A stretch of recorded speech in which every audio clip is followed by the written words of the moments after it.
Ketika gadis kecil itu menelepon pada pukul 2 pagi, suaranya begitu bergetar hingga aku tidak langsung mengenalinya. "Kek, kenapa mereka melakukan ini padaku?" bisik Kirana. Dan dalam bisikan itu ada begitu banyak rasa sakit yang tidak seharusnya dirasakan oleh anak berusia 8 tahun. 12 jam kemudian, aku berdiri di lobi hotel bintang 5 mereka di Nusa Dua, dan putraku, Gilang, menatapku seolah-olah dia baru saja melihat hantu. Istrinya, Riana, pucat pasi. Warna kulitnya yang kecoklatan seolah terhapus dari wajahnya dalam sekejap, seperti dihapus dengan penghapus. Tapi pertama-tama, sedikit tentang diriku. Namaku Baskara Adiwijaya. Aku berusia 63 tahun. Aku bekerja seumur hidupku sebagai insinyur di sebuah pabrik BUMN di Bandung, naik jabatan hingga menjadi wakil kepala desainer, dan pensiun dengan masa kerja yang terhormat serta tunjangan yang layak. Istriku, Lestari, meninggal 7 tahun yang lalu. Kanker pankreas, cepat dan kejam. Butuh waktu lama bagiku untuk pulih. Aku tinggal sendirian di apartemen 3 kamar kami, pergi bekerja seperti robot, memasak nasi goreng untuk diriku sendiri, menonton bulu tangkis, dan berbicara dengan fotonya di meja rias. Satu-satunya cahaya dalam hidupku adalah putraku, Gilang, 35 tahun, seorang insinyur perangkat lunak yang pindah ke Jakarta setelah lulus kuliah. Dia menikahi seorang wanita jangkung berambut terang dengan tulang pipi yang tajam dan karakter yang kuat. Dan 2 tahun kemudian, mereka memiliki Bima, cucuku, kebahagiaanku. Aku mengunjungi mereka setiap bulan, membawa bakpia dari Bandung, merakit mainan bersama Bima, membacakan cerita si kancil untuknya setiap malam, dan merasa bahwa hidup belum berakhir. Lalu muncullah Kirana. Kisahnya sederhana dan tragis, seperti yang sering terjadi pada anak-anak terlantar. Ibunya seorang pecandu alkohol yang hak asuhnya telah dicabut, ayahnya tidak diketahui. 3 tahun di panti asuhan di Bekasi, 2 kali adopsi yang gagal. Harus diakui, ide untuk mengadopsi datang dari Riana sendiri. Dia mengikuti kelas di sekolah calon orang tua asuh, mengumpulkan dokumen, dan menangis saat melihat foto anak-anak di situs adopsi. Gilang mendukungnya, meskipun dengan antusiasme yang lebih sedikit. Telepon datang pada bulan Januari, 3 hari sebelum ulang tahun ke-6 gadis itu. "Ayah, kami akan mengambilnya," kata Gilang. "Kirana, usianya hampir 6 tahun. Ayah tidak keberatan kan?" "Aku tidak keberatan. Aku sangat gembira. Aku datang ke Jakarta keesokan harinya, membeli boneka beruang raksasa, 1 set kat air, dan sebuah buku tentang dinosaurus." Gilang bilang Kirana sangat menyukai dinosaurus. Ketika aku pertama kali melihatnya kurus, dengan rambut hitam yang dipotong tidak rata, dan mata coklat besar yang waspada seperti hewan yang diburu aku terpana. Dia berdiri di lorong, memegang erat tangan pekerja sosial dan menatap kami, tidak bergerak, tidak tersenyum, hampir tidak bernapas. Bulan-bulan pertama sangat sulit. Kirana hampir tidak berbicara, tersentak oleh suara keras yang tiba-tiba, dan makan dengan rakus, tergesa-gesa, seolah takut seseorang akan mengambil piringnya. Dia tidak tahu cara bermain, tidak mengerti aturan, tidak memahami perlunya berbagi, dan permainan papan yang paling sederhana pun terasa membingungkan baginya. Bima, yang saat itu berusia 4 tahun, menerimanya dengan kemurahan hati khas anak-anak. Dia berbagi mobil-mobilannya, menarik tanganku ke kamarnya, dan memanggilnya kakak. Aku berkunjung setiap 2 minggu sekali dan memperhatikan bagaimana Kirana perlahan-lahan membuka diri. Pertama, dia mulai menatap mataku, lalu menjawab pertanyaanku, lalu tersenyum. Dan 6 bulan kemudian, untuk pertama kalinya, dia memanggilku kakek. Aku sedang duduk di dapur minum teh dengan Gilang. Kirana mendekat, menarik lengan bajuku dan berkata, "Kakek, besok kakek pulang, ya?" Aku ingat hidungku terasa perih saat itu. Aku ingat Gilang berpaling ke jendela, bahunya bergetar. Itu adalah hari yang baik, salah satu yang terbaik dalam hidupku sejak Lestari meninggal. Aku ingat suatu kali Kirana menemukan album foto Lestari di rak di ruang tamu album tua, bersampul beludru dengan sudut-sudut yang usang. Dia membukanya dan menghabiskan waktu lama melihat-lihat foto, mengelus setiap wajah. "Keh, ini tante siapa?" tanyanya, menunjuk foto pernikahan. "Itu Nenek Lestari," kataku, "istri kakek. Dia meninggal sebelum kamu lahir." Kirana terdiam sejenak, lalu menatapku dengan serius dan berkata, "Dia cantik. Sayang sekali dia tidak bisa melihatku menggambar dinosaurus. Dia pasti akan suka." Aku tidak bisa berkata apa-apa. Tenggorokanku tercekat begitu erat hingga kata-kata tersangkut di tengah jalan. Dan aku hanya bisa mengangguk, memalingkan wajah ke jendela. Lestari pasti akan menyukainya. Lestari pasti akan jatuh cinta pada gadis ini pada pandangan pertama. Aku tidak meragukannya sedetik pun. Dia tahu bagaimana mencintai tanpa syarat, tanpa pamrih, tanpa catatan kecil dalam kontrak. Itulah mengapa begitu menyakitkan bagiku untuk menyadari bahwa putraku tidak mewarisi kemampuannya untuk mencintai, tetapi mewarisi kebiasaanku untuk diam ketika saatnya untuk berbicara. Ada satu momen yang kuingat dengan jelas. Kirana berusia 7 tahun, dan Riana membawa kedua anak itu ke mall untuk membeli pakaian musim gugur untuk sekolah. Aku sedang berkunjung dan ikut bersama mereka. Mereka membelikan Bima ransel baru dengan robot, 2 pasang sepatu Keds, jaket, 3 kemeja, dan banyak barang lainnya. Mereka membelikan Kirana sepasang sepatu bot abu-abu yang 2 nomor lebih besar. "Nanti juga pas seiring dia tumbuh," kata Riana, melemparkan kotak itu ke troli. Kirana menatap sebuah etalase tempat sebuah jaket kuning dengan tudung bertelinga kucing tergantung. Dia menatap dalam diam, tidak menunjuk, tidak meminta. Dia tidak pernah meminta apapun. Anak-anak dari panti asuhan belajar dengan cepat untuk tidak menginginkan apapun, karena menginginkan sesuatu itu menyakitkan. Aku mendekati etalase dan melihat label harganya, Rp500.000. Rp500.000, bahkan lebih murah dari ransel Bima. Aku mengambil jaket itu dari gantungan dan memasukkannya ke dalam troli. "Hadiah dari kakek," kataku pada Riana. Dia mengangkat bahu dan tidak berkata apa-apa.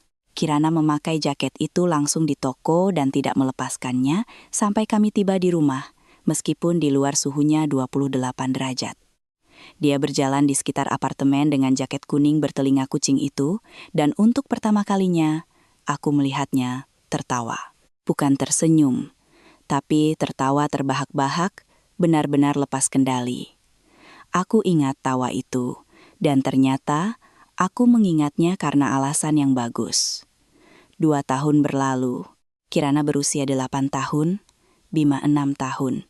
Dan kemudian aku mulai memperhatikan hal-hal yang awalnya kuabaikan. Hal-hal kecil, sulit ditangkap, seperti bau samar yang tertinggal di balik pintu yang tertutup. Aku datang berkunjung dan melihat kamar Bima luas dan terang. Dengan wallpaper bertema bahari yang baru, 1 set Lego raksasa di rak, tablet yang sedang diisi daya, dan lampu malam berbentuk roket. Kamar Kirana adalah bekas gudang kecil yang diubah menjadi kamar anak-anak. Isinya tempat tidur, meja, dan lemari. Wallpapernya sudah tua, bergambar beruang teddy, sama seperti yang kami pasang saat membeli apartemen. Tidak ada meja nakas, tidak ada tablet, di dinding hanya ada 1 gambar, ditempel dengan selotip, seekor Tyrannosaurus Rex di hutan hijau, digambar dengan cat air yang sama yang kubawakan. Aku bertanya pada Gilang mengapa kamar Kirana lebih kecil. Dia mengangkat bahu. "Begitu saja, Ayah. Bima kan anak laki-laki. Dia butuh lebih banyak ruang. Bima 2 tahun lebih muda dari Kirana." Aku tidak mengatakan apa-apa, tapi ada sesuatu yang menggangguku. Perasaan tajam, seperti goresan pada logam, yang bisa kau rasakan dengan jari tapi tidak bisa kau lihat. Lalu datanglah tahun baru. Aku membawa hadiah, set menggambar yang identik untuk keduanya, dan secara terpisah, sebuah buku ensiklopedia paleontologi untuk Kirana yang telah dia minta. Bima mendapat skuter listrik, tablet baru, dan tiket ke taman air dari orang tuanya. 3 hadiah, masing-masing dibungkus kertas warna-warni dengan pita dan kartu. Bima merobek bungkusnya, berteriak kegirangan. Riana mengambil foto dengan ponselnya. Kirana mendapat sebuah boneka, 1 boneka, dan bahkan bukan yang baru. Aku melihat ada goresan di kotaknya, dan lecet kecil yang nyaris tak terlihat di wajah plastiknya. Riana bahkan tidak menoleh saat Kirana membuka hadiahnya. Dia sedang merekam Bima di skuternya. Kirana mengucapkan terima kasih pelan, memeluk boneka itu, dan pergi ke kamarnya. Setengah jam kemudian, aku menemuinya. Dia sedang duduk di tempat tidur, boneka itu diletakkan di rak, membolak-balik buku paleontologiku. "Suka?" tanyaku. Sangat, katanya tanpa mengangkat kepala. Di sini tertulis Tyrannosaurus Rex punya kaki depan yang kecil dan lucu. Seperti kaki ayam, tapi dia tetap predator paling menakutkan. Karena yang penting bukan kakinya, tapi giginya. Dia menatapku. Wajahnya serius, terlalu dewasa untuk anak 8 tahun. Dan aku berpikir, gadis ini sudah tahu bahwa penampilan bisa menipu, bahwa orang yang pura-pura peduli bisa jadi acuh tak acuh, bahwa terkadang menjadi sebuah keluarga berarti kamu bukan bagian dari kami. Aku menghampiri Gilang, yang sedang menyiapkan sate ayam di dapur. Gilang, kenapa hadiahnya begitu berbeda? Dia mengerutkan kening dan meletakkan pisaunya. Ayah tahu sendiri. Bima adalah putra kandung kami, dan Kirana, kami sudah menghabiskan banyak uang untuknya. Pakaian, sekolah, kegiatan ekstrakurikuler. Kami sudah berbuat baik dengan mengadopsinya. Hatiku sakit mendengarnya. Seolah-olah Kirana adalah acara amal yang pantas mendapatkan diskon untuk menenangkan hati nurani. Gilang, kau dengar apa yang kau katakan? Tanyaku. Kau membuatnya seolah-olah kau memberinya bantuan, seolah-olah dia harus berterima kasih untuk boneka bekas. Sementara Bima mengendarai skuter seharga 3,5 juta rupiah. Wajahnya mengeras. Ayah, jangan mulai lagi. Riana yang memilih hadiahnya. Dan kau tidak ikut campur, potongku. Benar. Kau tidak ikut campur dalam apapun, bukan kamar, bukan hadiah, bukan cara istrimu memperlakukan putrimu. Kau hanya penonton, Gilang. Penonton di keluargamu sendiri. Wajahnya memerah, dia berbalik ke wastafel dan mulai mencuci pisau dengan kasar, seolah ingin menggosoknya hingga habis. Aku pergi ke ruang tamu. Kami tidak berbicara lagi malam itu, tapi sekali lagi, aku diam. Aku diam tentang hal yang paling penting. Aku meyakinkan diriku sendiri. Mungkin mereka sedang kekurangan uang. Mungkin aku tidak tahu cerita lengkapnya. Mungkin aku hanya seorang kakek tua yang cerewet. Aku salah. Aku salah dalam segala hal. Musim semi itu, aku datang tanpa pemberitahuan. Aku kebetulan ada urusan di Jakarta. Selesai lebih awal, memutuskan untuk mampir. Aku membuka pintu dengan kunciku sendiri. Gilang telah memberiku kunci cadangan. Apartemen itu sunyi. Ternyata, Bima sedang di pesta ulang tahun teman sekelasnya. Riana sedang duduk di ruang tamu bersama seorang teman, minum anggur. Mereka tidak mendengarku masuk. Pintu terbuka dengan pelan, dan suara TV cukup keras. Aku hendak memanggil ketika aku mendengar suara Riana. Dia berkata kepada temannya, "Bayangkan saja, aku menyeretnya kemana-mana seperti orang bodoh, ke dokter, ke sekolah, ke guru-guru itu, dan untuk apa? Anak orang lain tetaplah anak orang lain, bukan anakmu sendiri." Aku merasakannya setiap hari. Aku menatapnya dan melihat, bukan darahku, bukan mataku, bukan gerak-geriku. Bima itu salinan Gilang, dan yang ini, yah, kau tahu. Temannya terkekeh dan mengatakan sesuatu seperti, "Lalu kenapa kau mengambilnya?" Riana menyesap anggurnya.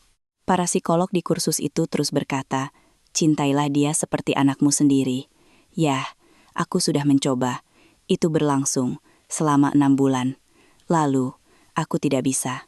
Gilang juga tidak terlalu antusias. Kami bahkan membahas kemungkinan untuk mengembalikannya, tapi semua dokumen sudah selesai. Dinas sosial akan memeriksa, mengajukan pertanyaan. Lebih mudah menunggu sampai dia berusia 18 tahun. Menunggu sampai dia berusia 18 tahun. Dia membicarakan seorang gadis berusia 8 tahun yang memanggilnya mama. Aku berdiri di lorong, mencengkeram gagang tasku begitu erat hingga buku-buku jariku memutih. Jantungku tidak jatuh. Tidak. Jantungku menegang seperti kepalan tangan, tersangkut di dadaku. Terasa tajam dan berat, aku diam-diam keluar dan masuk ke mobilku. Aku duduk di sana untuk waktu yang lama, menatap setir, tidak menyalakan mesin. Satu kalimat terus terngiang di kepalaku. Lebih mudah menunggu sampai 18 tahun. Aku mengulanginya seperti kaset rusak. Dan setiap kali, kedengarannya semakin mengerikan. Bertahan. Orang menggunakan kata itu saat sakit gigi, bertahan sampai pagi. Ketika bus terlambat, sabar, sebentar lagi akan datang. Dan dia membicarakan seorang anak yang hidup, yang menggambar dinosaurus dan tertawa dengan jaket kuning bertelinga kucing. Lalu aku menelepon Gilang. "Gilang, aku tadi mampir, kau tidak ada di rumah. Aku berbohong. Untuk pertama kalinya dalam hidupku, aku berbohong pada putraku. Dia menjawab dengan acuh tak acuh, sayang sekali ayah. Datanglah akhir pekan ini. Aku berkata, tentu, dan menutup telepon. Aku ingin berteriak ke telepon, apakah kau tahu apa yang dikatakan istrimu tentang putrimu? Apakah kau tahu dia menganggap Kirana sebagai beban? Apakah kau tahu dia ingin mengembalikannya seperti mesin cuci yang rusak? Tapi aku tidak berteriak, karena aku tahu jika aku melakukannya, Riana akan menggunakannya untuk melawan Kirana. Dia akan mengatakan mertuanya menguping, membuat keributan, dan menciptakan ketegangan dalam keluarga. Dan dinas sosial mungkin akan memutuskan bahwa masalahnya bukan padanya, tapi padaku. Aku tahu cara kerjanya. Aku telah melihatnya di pabrik. Bukan siapa yang benar, tapi siapa yang mengisi dokumen dengan benar. Aku menyetir sepanjang perjalanan kembali ke Bandung dalam keheningan, bahkan tidak menyalakan radio. Aku berpikir, memutar ulang setiap tatapan, setiap kata, setiap gerakan Riana terhadap Kirana. Dan semua hal yang sebelumnya tampak sepele kini menyatu menjadi satu gambaran sikap acuh tak acuh yang dingin dan diperhitungkan. Kamar gudang bukan kebetulan, itu adalah pernyataan. Kau di sini hanya sementara. Boneka bekas bukan penghematan. Itu adalah pesan. Kau tidak pantas mendapatkan yang baru. Penolakan untuk pergi ke perkemahan musim panas, kurangnya uang, dan hukuman atas keberadaannya. Bima pergi ke kamp sepak bola, dan Kirana duduk di rumah membaca buku-buku yang kubawakan. Dan yang terburuk adalah, aku melihat semua ini dan tetap diam. Aku, seorang pria dewasa, seorang insinyur, wakil kepala desain, orang yang dihormati di seluruh pabrik. Aku diam-diam menyaksikan seorang gadis berusia 8 tahun diajari secara perlahan, sistematis, hari demi hari, bahwa dia tidak dicintai. Dan keheningan itu membakarku seperti bara api yang tertelan. Musim panas datang, panas dan pengap. Aku menelepon setiap minggu, berbicara dengan anak-anak. Bima berceloteh tentang kamp sepak bola, sepeda barunya, teman-temannya. Kirana berbicara dengan pelan, kata demi kata. Kakek baik-baik saja? Ya, aku sudah membaca bukunya. Tidak. Aku tidak pergi kemana-mana. Tante Riana bilang tidak ada uang untuk kamu musim panas. Tante Riana, bukan Mama. Kirana berhenti memanggilnya Mama sekitar musim dingin. Aku menyadarinya, tetapi tidak bertanya. Aku takut akan jawabannya. Dan sekarang, setelah berdiri di lorong gelap apartemen mereka, aku telah mendengar alasannya dengan telingaku sendiri. Semuanya berubah malam itu. Selasa, pertengahan Juli, pukul 2 pagi. Aku sedang tidur nyenyak. Hari itu panjang. Aku berada di kebun Tirta, membantunya menggali bedengan, dan aku kelelahan.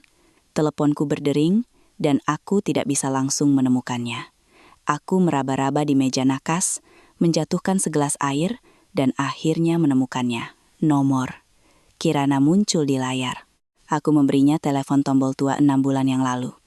Untuk berjaga-jaga, kataku, dan Riana cemberut tetapi tidak mengatakan apa-apa. Kirana jarang menelepon sendiri dan tidak pernah pada pukul 2 pagi. Aku mengangkatnya dengan firasat buruk yang diketahui setiap orang tua, setiap kakek, setiap orang yang pernah menerima telepon pada jam yang tidak wajar. Kakek. Suaranya begitu kecil hingga aku pikir sambungannya buruk. Lalu aku sadar dia sedang menangis. Menangis seperti anak-anak menangis ketika semua air mata sudah habis, dan yang tersisa hanyalah isak tangis yang kering dan kejang. Kirana, ada apa? Kamu di mana? Aku sudah duduk di tempat tidur, kakiku di lantai yang dingin, punggungku tegang. Aku di rumah, katanya. Sendirian. Mereka pergi. Semuanya pergi. Ayah, ibu, dan Bima pergi ke laut. Dan mereka meninggalkanku di rumah. Mereka bilang, aku tidak pantas, aku nakal. Tapi aku anak yang baik, kek. Aku membersihkan kamarku, aku mencuci piring, aku melakukan semua yang mereka suruh. Kenapa mereka melakukan ini padaku? Kata-kata terakhir itu hampir diteriakannya. Suaranya pecah, isak tangis basah yang tercekat, yang membuat tenggorokanku sesak. Aku bangkit, menyalakan lampu, tanganku gemetar karena marah, getaran yang hanya kuingat dari keadaan darurat di pabrik, ketika semuanya salah dan setiap detik berharga. Kirana, dengarkan kakek. Apakah pintunya terkunci? Sudah. Apakah ada makanan di kulkas? Ada sedikit. Ada sup tapi tidak enak. Aku tidak memakannya. Aku hanya makan roti dengan mentega. Roti dan mentega. Seorang anak berusia 8 tahun makan roti dan mentega sendirian di malam hari karena supnya tidak enak dan tidak ada yang memanaskan yang lain. Kapan mereka pergi? Sore ini. Tadi pagi Tante Riana sedang mengepak barang dan aku membantu Bima mencari celana renangnya.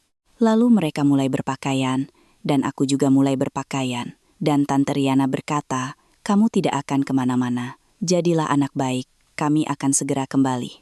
Lalu mereka pergi. Ayah bahkan tidak pamit. Dia membawa koper dan berbicara di telepon. Lalu mereka masuk lift. Pintu lift tertutup. Dan selesai. Aku berdiri di lorong dan mendengar lift pergi, lalu menjadi sunyi, benar-benar sunyi. Dan aku takut. Segalanya menjadi gelap di depan mataku. Bukan karena kata-katanya, tapi karena cara dia mengatakannya. Dengan tenang, metodis, seperti saksi kecil yang sedang diinterogasi, dengan hati-hati mengingat setiap detail, karena dia diberitahu, katakan yang sebenarnya. Seorang anak berusia 8 tahun yang menggambarkan pengabaiannya dengan ketepatan laporan pengadilan. Kirana, kakek akan datang. Dengar, kakek akan datang. Jangan takut dan tidurlah. Besok pagi kakek akan bersamamu, dia terisak. Benarkah kakek akan datang? Benar sayang, kakek janji. Dan kakek tidak akan bohong kan? Tante Riana juga janji kita akan pergi bersama. Dia janji seminggu yang lalu dia bilang, aku tidak pantas. Suaranya bergetar, dan aku bisa mendengarnya menelan ludah, mencoba untuk tidak menangis lagi. Kakek tidak akan bohong, kataku. Kakek tidak pernah berbohong padamu, dan tidak akan pernah. Aku menutup telepon dan berdiri di tengah kamar tidur selama beberapa detik. Sosok bungkuk hanya mengenakan celana pendek dan kaus.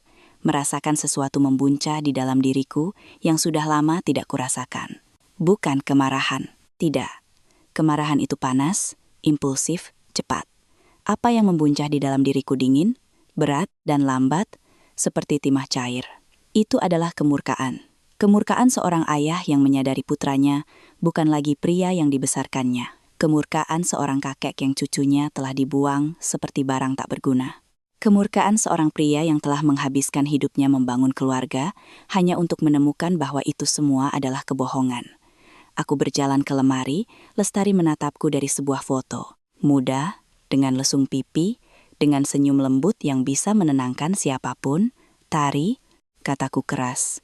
Suaraku terdengar aneh di apartemen yang kosong. Tari, aku akan pergi. Aku akan pergi, dan aku akan memberitahunya segalanya. Dan jika dia tidak mendengarkan, aku akan mengambil cucu kita, Kirana kita. Aku akan membawanya ke sini, dan dia akan tinggal di sini. Aku akan membacakan cerita untuknya di malam hari dan mengepang rambutnya, dan membelikannya jaket kuning dan membawanya ke museum dinosaurus. Dan kau akan membantuku dari sana, tapi kau akan membantu. Aku berdiri di depan foto itu, dan aku tidak peduli aku berbicara dengan foto seperti orang tua gila. Aku berbicara dengan istriku, satu-satunya wanita yang memahamiku, dan aku tahu dia bisa mendengar. Aku menekan nomor Gilang, nada panggil.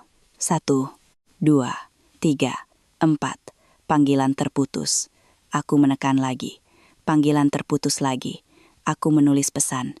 Gilang, telepon aku kembali. Mendesak. 5 menit kemudian, balasan datang dari Riana. Pak Baskara, kami baik-baik saja. Kami sedang berlibur. Apa ada yang terjadi? Kami sedang berlibur. Mereka sedang berlibur. Seorang anak berusia 8 tahun sendirian di apartemen, menangis di telepon, dan mereka sedang berlibur. Aku mengetik balasan, menghapus dan menulis ulang 3 kali karena 2 versi pertama mengandung kata-kata yang belum pernah kutulis untuk seorang wanita. Di mana Kirana? Ada jeda yang panjang. Aku melihat 3 titik berkedip di bagian bawah layar. Riana sedang mengetik balasan, menghapusnya, mengetik lagi. Kirana ada di rumah. Kami meminta tetangga Ibu Wati untuk mengawasinya. Dia sudah besar dan mandiri. Pak Baskara, jangan khawatir, nikmati saja malam Anda. Dia berusia 8 tahun. Aku menelepon Ibu Wati. Nomornya ada di kontakku. Kami pernah mengobrol di lorong. Dia menjawab dengan suara mengantuk. Bu Wati, ini Baskara, kakek Kirana. Apakah ibu sedang mengawasi gadis kecil itu? Jeda yang panjang dan canggung disertai suara gemerisik. Sepertinya dia duduk di tempat tidur, mengucek matanya. Pak Baskara, halo? Tidak, Riana meminta saya untuk mampir, tapi saya mampir kemarin. Dan hari ini, ya, saya sibuk, saya akan mampir besok. Mampir? Bukan mengawasi, hanya mampir. Setiap 2 hari sekali, seperti menyiram bunga di ambang jendela, siram dan lupakan. Wati, apakah ibu sadar anak itu berusia 8 tahun dan dia sendirian di apartemen pada malam hari? Triana bilang, Kirana sudah terbiasa mandiri. Kata mandiri itu lagi, seperti mantra yang membebaskan mereka dari tanggung jawab, dan hati nurani mereka bersih. Wati, saya tidak menyalahkan ibu atas apapun, kataku, meskipun tanganku gemetar karena keinginan untuk menyalahkan seseorang. Tapi teman saya akan menjemput Kirana besok pagi. Bisakah ibu membukakan pintu untuknya? Tentu saja Pak Baskara, tentu saja. Sejujurnya, saya merasa malu sekarang. Seharusnya kita semua seharusnya, kataku. Tapi itu tidak penting sekarang. Terima kasih, Wati. Selamat malam. Aku menutup telepon dan duduk di depan komputer. Aku membuka situs web untuk memesan tiket pesawat Jakarta-Denpasar. Penerbangan berikutnya berangkat pukul 6 pagi dari Soekarno-Hatta. Tiba pukul 9 pagi waktu setempat. Tiketnya seharga Rp7.000, lebih dari gaji pensiunanku. Aku membelinya seketika, tanpa ragu. Kemudian, aku menelepon Tirta di Jakarta, teman lama dan mantan kolega yang menetap di ibu kota setelah meninggalkan pabrik dan bekerja sebagai konsultan. Tirta, aku butuh bantuan mendesak. Bisakah kau menjemput Kirana dari apartemen Gilang dan tinggal bersamanya sampai aku kembali? Tirta tidak mengajukan pertanyaan yang tidak perlu. Kami sudah saling kenal selama 40 tahun. Dia memahamiku tanpa kata-kata. Kirimkan alamatnya, aku akan ke sana besok pagi. Apa yang terjadi akan kuceritakan nanti. Terima kasih Tirta. Aku mengemasi tasku. Paspor, telepon, pengisi daya, kemeja ganti, alat cukur. Aku memesan travel ke Jakarta. Mereka berjanji akan tiba dalam 3 jam. Sambil menunggu, aku berdiri di dekat jendela dan memandangi halaman yang sepi. 1 lentera, 1 bangku, sebuah bak pasir tempat tidak ada yang bermain untuk waktu yang lama. Bandung sedang tidur, tapi aku tidak dan tidak akan. Travel tiba 15 menit kemudian. Aku duduk di kursi belakang, membanting pintu, dan bersandar di sandaran kepala. Sopir mencoba memulai percakapan. Aku menggelengkan kepala, dan dia mengecilkan volume radio. Aku tidak mendengarkan radio, aku mendengarkan pikiranku sendiri. Meskipun itu adalah jenis pikiran yang akan membuat orang normal meminta untuk menaikkan volume. Aku memikirkan percakapan Riana dengan temannya. Tunggu sampai dia berusia 18 tahun, 10 tahun. Selama 10 tahun, seorang anak harus hidup dalam keluarga di mana dia diterima seperti hujan yang tak terhindarkan. Menunggu sampai selesai. 10 tahun bangun dan merasa tidak diinginkan, seolah-olah dia bukan sumber kehangatan tetapi beban. Seolah-olah kamarnya adalah gudang tua dan tahun barunya adalah boneka bekas. Aku ingat bagaimana aku mengajari Gilang mengendarai sepeda roda 2 di halaman. Dia jatuh, lututnya lecet, dan aku meniup lukanya dan berkata, "Bangun, Gilang."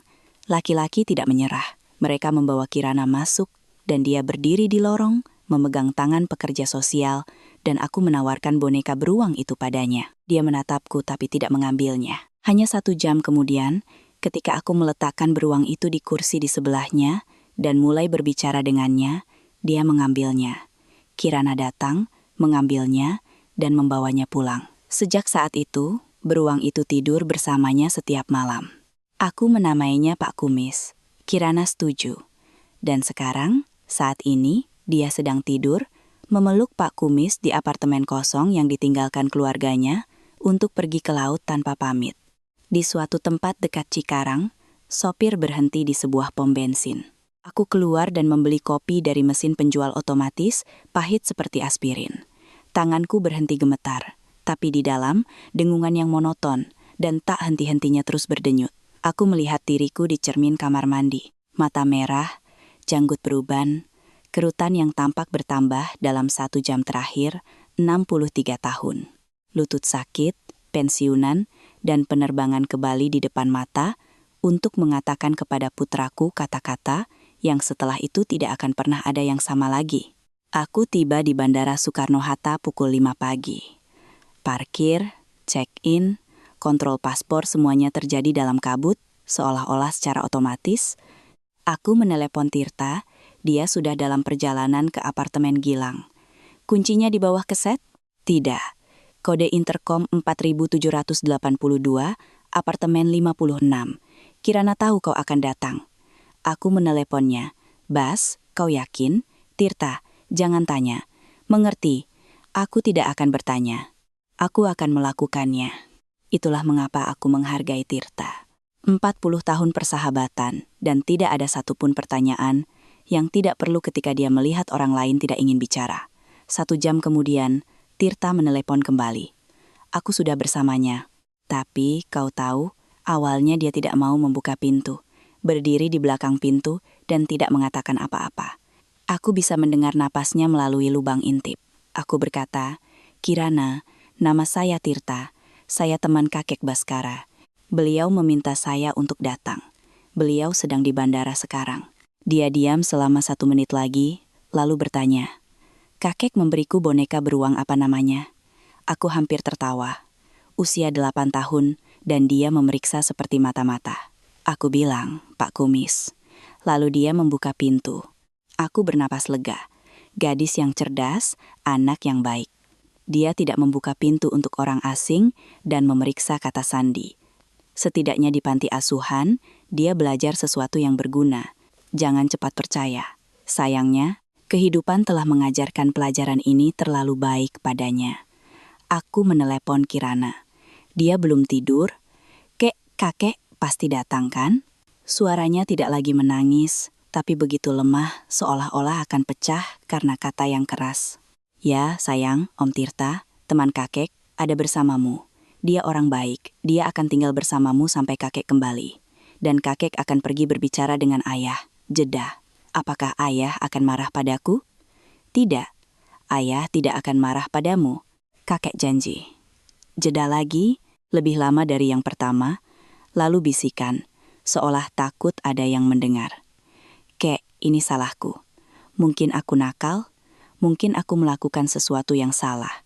Sesuatu di dalam diriku pecah. Diam-diam, tanpa suara, seperti benang tipis yang putus, benang yang menahan segalanya di tempatnya. Tidak, Kirana, kau tidak bersalah sama sekali, dengar? Tidak bersalah sama sekali. Kau yang terbaik. Dan orang-orang yang membuatmu berpikir sebaliknya, mereka salah. Dan aku akan pergi dan menjelaskan hal itu kepada mereka.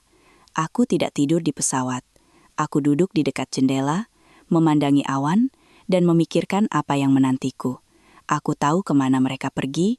Gilang menyebutkan sebulan yang lalu bahwa Riana menemukan hotel yang luar biasa di Nusa Dua. Bintang 5, all inclusive, pantai pribadi. Aku bahkan tahu namanya, Mulia Resort. Riana memamerkan foto di grup obrolan keluarga yang aku ikuti tetapi jarang kubaca. Sekarang aku masuk dan melihat foto dari bandara. Bima tersenyum di sebelah kopernya. Riana berkacamata hitam mengambil selfie. Gilang di depan papan skor. Tidak ada satupun foto Kirana. Tidak ada satupun penyebutan tentangnya. Seolah-olah dia tidak pernah ada. Seolah-olah dia hanyalah siluet yang dipotong dari foto keluarga, ruang kosong yang tidak diperhatikan siapapun. Aku menggulir lebih dalam di obrolan. Aku menemukan foto dari 2 minggu yang lalu. Bima di komedi putar di taman. Keterangan Riana. Anak laki-laki kami beristirahat sebelum perjalanan panjang. Komentar Gilang, pantas mendapatkannya. Komentar saudara perempuan Riana. Apakah kamu membawa Kirana? Jawaban Riana. 3 emoji. Monyet menutup mata. Monyet menutup telinga. Monyet menutup mulut. 3 monyet. Tidak melihat, tidak mendengar, tidak berbicara. Itulah jawaban lengkap tentang seorang gadis berusia 8 tahun yang duduk sendirian di apartemen kosong dan bertanya-tanya apa kesalahannya. Aku mengambil tangkapan layar, menyimpannya, menggulir lagi, dan menemukan hal lain. Sebulan yang lalu, Riana memposting foto dari sebuah restoran. Keterangan: merayakan ulang tahun Bima, 6 tahun. Foto: Bima dengan kue, Bima dengan balon. Riana dan Gilang memeluk Bima. Kirana, tidak. Dia bahkan tidak ada di pesta itu. Aku ingat sekarang. Hari itu, Gilang memberitahuku bahwa Kirana tinggal di rumah karena demam. Aku percaya padanya saat itu. Sekarang tidak lagi. Suhunya sangat nyaman saat itu. Pesawat mendarat di Denpasar pukul 9 pagi. Panas menyambutku seperti oven yang terbuka, 35 derajat, lembab udara berat.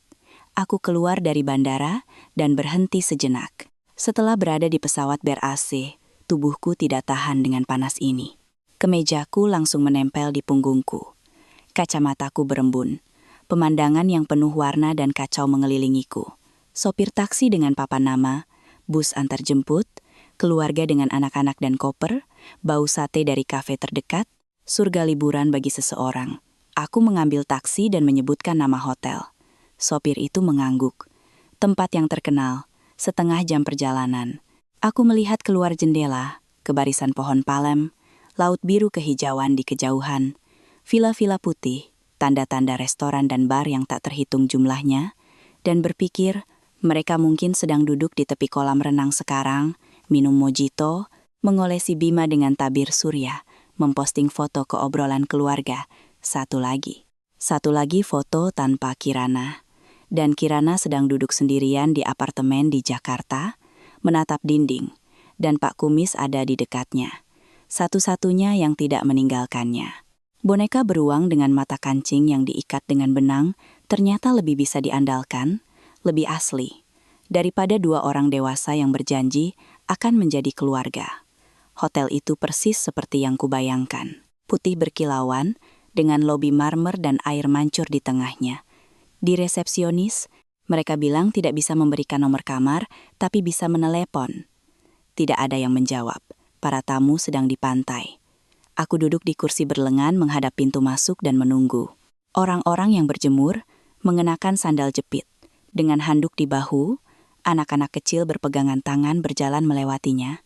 Keluarga bahagia, keluarga sejati, di mana anak-anak tidak dibagi menjadi milik kita dan yang lain. Aku memperhatikan mereka dan merasakan amarah dingin di dalam diriku mengeras, berubah menjadi sesuatu yang keras seperti baja. Aku datang bukan untuk bertengkar, bukan untuk berteriak, bukan untuk membuat keributan.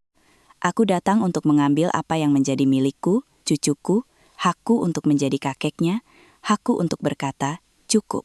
Dan aku akan mengatakan ini dengan tenang, datar, seolah-olah membacakan putusan, tanpa emosi, tanpa teriakan, tanpa satu kata pun yang tidak perlu. Mereka muncul 40 menit kemudian. Bima berlari di depan, basah kuyup dengan celana renang bergambar hiu, dengan buaya tiup di bawah lengannya. Di belakangnya ada seorang pengasuh dari klub anak-anak hotel. Seorang wanita muda Indonesia dengan kaos kuning berlogo. Riana berjalan di belakangnya, mengenakan pareo putih, dengan koktail di tangannya, kacamata hitam besar. Berjemur dan santai, rambut basahnya diikat rapi. Dia tampak seolah-olah telah menghabiskan 2 minggu terakhir bersantai di tepi kolam renang dan memesan mojito. Gilang berjalan paling belakang, mengenakan celana pendek dan kaos, telepon di tangannya, terpaku pada layar. Pemandangan keluarga yang indah.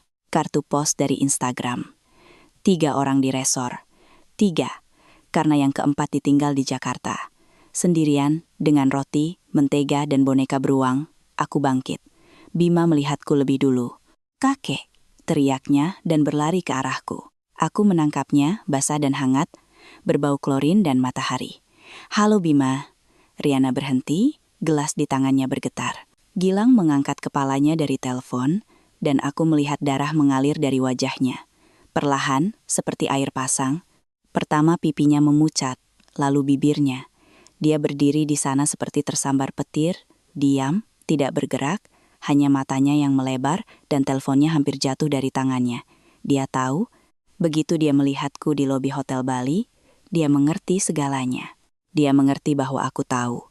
Dia mengerti bahwa aku tidak datang untuk berkunjung. Dia mengerti bahwa liburannya telah berakhir, dan bukan hanya liburan ini. Ayah, dia menelan ludah. Apa yang ayah lakukan di sini? Suaranya parau, hampir seperti anak kecil. Ayah datang untuk bicara, kataku dengan tenang. Ayo kita bicara. Riana melepas kacamatanya, matanya waspada dan tegang. Pak Baskara, kami agak sibuk. Mungkin nanti malam, sekarang, kataku. Bima, pergilah ke klub anak-anak. Kakek perlu bicara dengan ayah dan ibu. Bima mengangguk dan lari, jejak kakinya yang basah tercetak di lantai marmer.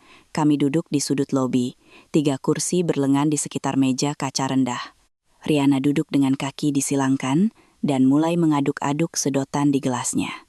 Gilang duduk di seberangnya, siku di lutut, menatap lantai. Aku duduk di antara mereka, meletakkan tangan di sandaran tangan dan berbicara dengan pelan, tanpa penekanan, seolah-olah membahas sebuah cetak biru. Gilang, aku hanya akan mengatakannya sekali. Kirana meneleponku jam 2 pagi. Dia sendirian di apartemen, dia menangis, dia tidak mengerti mengapa keluarganya pergi tanpanya. Dia bertanya padaku, kenapa? Keheningan. Riana berhenti memutar sedotannya. Gilang mengangkat kepalanya. Di matanya ada campuran rasa malu dan jengkel, dan kejengkelan itu menang. Ayah tahu sendiri. Dia memulai dengan nada merendahkan, seolah-olah berbicara kepada orang yang keras kepala. Kirana adalah anak yang sulit. Sebelum perjalanan, dia nakal. Dia kasar pada Riana. Dia berusia 8 tahun, potongku. Semua anak bisa kasar, Bima juga. Tapi kau tidak menghukumnya karena itu. Dengan meninggalkannya sendirian di kota lain. Gilang tersentak. Riana menyela. Suaranya halus dan lembut. Pak Baskara, Anda salah memahami situasinya. Ibu Wati mengawasinya. Ini adalah tindakan disipliner. Seorang psikolog merekomendasikannya kepada kami. Psikolog mana? Nama keluarga? Alamat klinik? Sebutkan nama psikolog yang merekomendasikan meninggalkan anak angkat berusia 8 tahun sendirian di apartemen, sementara keluarganya pergi berlibur ke resor. Sebutkan namanya, dan aku akan meminta maaf dan pergi. Riana terdiam, Gilang mengusap keningnya. Untuk sesaat, aku pikir dia akan bangkit dan berkata, Ayah benar, kita pulang. Aku melihatnya di matanya. Itu berkilat seperti percikan api, dan aku sudah membuka mulut untuk berkata, ayo pergi. Tapi kemudian dia berkata, ya, Ayah, mungkin kami sedikit gegabah, tapi anak itu aman di rumah. Ada makanan, tidak ada yang serius. Percikan itu padam. Dia memilih jawaban yang mudah, seperti biasa. Tidak ada yang serius, ulangku. Gilang, kau meninggalkan putrimu sendirian. Tanpa pengawasan, tanpa pamit. Kau terbang ke sebuah resor dengan putra kandungmu. Kau menunjukkan padanya bahwa dia tidak penting. Kelas 2. Apakah kau mengerti apa yang telah kau lakukan? Suaraku tidak bergetar. Di dalam, ada ketenangan yang dingin, jenis ketenangan yang datang hanya ketika keputusan telah dibuat. Riana menyilangkan tangan di depan dada. Sejujurnya, Kirana bukan anak kami menginvestasikan uang, waktu, dan energi padanya. Tapi itu tidak berarti kami harus membawanya kemana-mana. Terkadang kami butuh waktu untuk putra kami, untuk keluarga kami. Keluarga kami, Kirana bukan bagian dari keluarga kami. Dia adalah tambahan, beban yang harus kami tanggung sampai dia berusia 18 tahun. Aku memandang Riana, lalu Gilang. Putraku tidak mengangkat kepalanya. Dia duduk di sana, menatap tangannya, diam. Dan dalam keheningan itu, aku melihat semua yang perlu kulihat. Riana bukanlah masalahnya. Setidaknya dia tidak berpura-pura. Masalahnya adalah Gilang, putraku.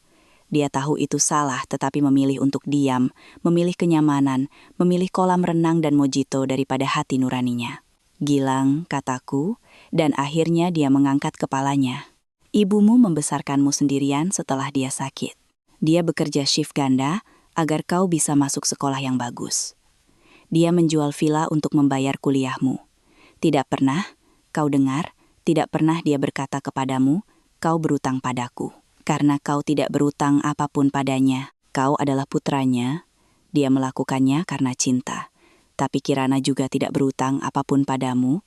Dia hanyalah seorang anak kecil. Dia tidak meminta untuk diambil dari panti asuhan. Kaulah yang memutuskan. Kaulah yang menandatangani surat-surat itu. Kaulah yang mengatakan kepadanya, kami adalah keluargamu, dan kau mengkhianatinya. Diam-diam dan tanpa penjelasan. Bagaimana kau bisa mengkhianati orang terdekatmu? Gilang menjadi lebih pucat. Aku melihat otot rahangnya menegang. Selalu seperti itu ketika dia marah pada dirinya sendiri. Riana membuka mulutnya, tapi aku mengangkat tanganku. Aku belum selesai. Inilah yang akan terjadi selanjutnya. Aku akan membawa Kirana ke Bandung bersamaku. Temanku, Tirta, sudah menjemputnya dari apartemenmu hari ini. Dia aman. Besok aku akan mengajukan permohonan hak asuh. Jika kau ingin menentangnya, itu hakmu. Tapi kemudian aku akan memberitahu dinas sosial bahwa kau meninggalkan seorang anak berusia 8 tahun sendirian di rumah selama seminggu saat kau berlibur di sebuah resor, dan aku akan memberikan tangkapan layar dari obrolan keluarga di mana istrimu menjawab pertanyaan tentang Kirana dengan 3 monyet. Aku pikir dinas sosial akan tertarik. Riana tersentak seolah dipukul. Tangkapan layar apa? Suaranya menjadi tegang, tajam, yang sudah kusimpan, kataku dengan tenang. Dan satu hal lagi, aku tidak sengaja mendengar percakapanmu dengan seorang teman di musim semi tentang bagaimana Kirana adalah anak orang lain, tentang bagaimana kau ingin mengembalikannya, tapi lebih mudah menunggu sampai dia berusia 18 tahun. Aku pikir itu juga akan menarik perhatian dinas sosial, pengadilan dan pers. Jika perlu, Riana menjadi pucat. Gilang menutupi wajahnya dengan tangannya. Keheningan menyelimuti kami, berat dan pekat, seperti dinding beton. Sebuah keluarga dengan 3 anak berjalan melewati kami. Semua orang memakai topi lebar. Semua orang tersenyum. Air mancur di lobi bergemericik. Di suatu tempat, musik yang menenangkan diputar, jazz yang santai, kontrasnya begitu mencolok hingga aku ingin berteriak. Ayah, tunggu. Gilang menurunkan tangannya dari wajahnya. Matanya merah. Kau serius? Kau mau mengambil anak kami? Tidak, kataku. Aku mau mengambil seorang anak dari orang-orang yang tidak menginginkannya. Itu 2 hal yang berbeda. Riana melompat. Gelas dengan sisa koktailnya jatuh ke lantai. Gelas itu pecah, berkeping-keping di atas marmer. Jus jeruk mengalir di sepatuku. Seorang petugas kebersihan bergegas menghampiri dengan kain pel. Kau tidak punya hak, desisnya, mencondongkan tubuh ke arahku. Kami adalah wali yang sah. Kami punya semua dokumen. Kau seorang pensiunan yang tidak punya apa-apa? Tidak ada hotel bintang 5, tidak ada uang untuk resor, tidak ada keinginan untuk meninggalkan seorang anak sendirian? Kau benar. Aku bisa bertahan tanpa semua itu. Potongku. Tidak meninggikan suaraku. Riana membeku. Wajahnya yang kecoklatan memerah di pipi dan lehernya. Dia bersandar di kursinya dan bergumam, Gilang, katakan sesuatu pada ayahmu. Gilang diam. Dia duduk dengan kepala tertunduk, memutar-mutar cincin kawinnya di jarinya. Gerakan gugup dari masa kecilnya. Putar-putar, putar. Ayah, akhirnya dia berkata dengan suara serak. Aku tidak bermaksud. Aku tidak berpikir dia akan menelepon, bahwa seseorang akan mengetahuinya, bahwa aku harus menjawab. Dia menatapku, dan aku melihat di matanya rasa malu yang mendalam, tak tertahankan, yang membuat seseorang ingin tenggelam ke dalam tanah. Aku tahu kau pria yang baik, Gilang, kataku lebih lembut, tapi di sebelahnya kau menjadi seorang pengecut. Kau melihat apa yang terjadi dan tetap diam. Kau memilih kenyamanan, dan ini lebih buruk dari apa yang dia lakukan, karena setidaknya dia jujur dalam kekejamannya, dan kau tidak. Gilang berbalik. Riana duduk diam seperti patung batu. Aku bangkit. Aku butuh jawabanmu. Kirana tinggal bersamaku, atau kita ke pengadilan? Riana mengangkat kepalanya. Kami butuh waktu untuk berpikir. Kau punya waktu 2 tahun untuk berpikir. Sekarang giliranku. Aku meninggalkan lobi. Panas menyergapku seperti handuk basah yang panas, menyesakkan, menyelimuti. Aku duduk di bangku dekat air mancur, mengeluarkan ponselku dan menelepon Tirta. Tirta, bagaimana Kirana? Baik. Aku memberinya makan, memandikannya, dan menidurkannya. Dia memeluk beruangnya dan tidur. Bas, apa yang terjadi? Aku memberitahunya. Singkat, kering, tanpa emosi. Tirta terdiam lama, lalu hanya berkata satu kata, "Bajingan." Aku tidak membantah. Kemudian, aku menelepon Ibu Irina, pengacara yang pernah bekerja denganku dalam kasus pabrik, dan menjelaskan situasinya. Dia mendengarkan dan berkata, "Pak Baskara, ini kasus yang rumit tapi ada potensi. Seorang anak berusia 8 tahun ditinggalkan tanpa pengawasan itu, pasal 304 KUHP. Meninggalkan orang yang memerlukan pertolongan. Ditambah, diskriminasi terhadap anak angkat. Dinas sosial tidak menyukai ini, kirimkan semuanya, tangkapan layar, kesaksian tetangga, rekaman panggilan. Ponselku secara otomatis merekam semua panggilan masuk. Kebiasaan profesional. Aku menyalakan rekamannya, dan di sana ada suara Kirana. "Kek, kenapa mereka melakukan ini padaku?" Aku mendengarkan isak tangisnya, duduk di dekat air mancur Hotel Bali, dan merasakan tenggorokanku tercekat. Malam itu, Gilang datang ke kamarku. Aku menyewa kamar untuk malam itu, yang termurah, tanpa pemandangan laut. Gilang duduk di tepi tempat tidur, tampak kuyu dengan mata merah. "Ayah," aku mengacaukan segalanya. Ayah benar tentang segalanya. Seharusnya aku membela Kirana," katanya. "Tidak, setidaknya tinggal bersamanya, atau mengirimnya ke tempat ayah, atau sesuatu yang lain." Burung-burung camar berteriak di luar jendela.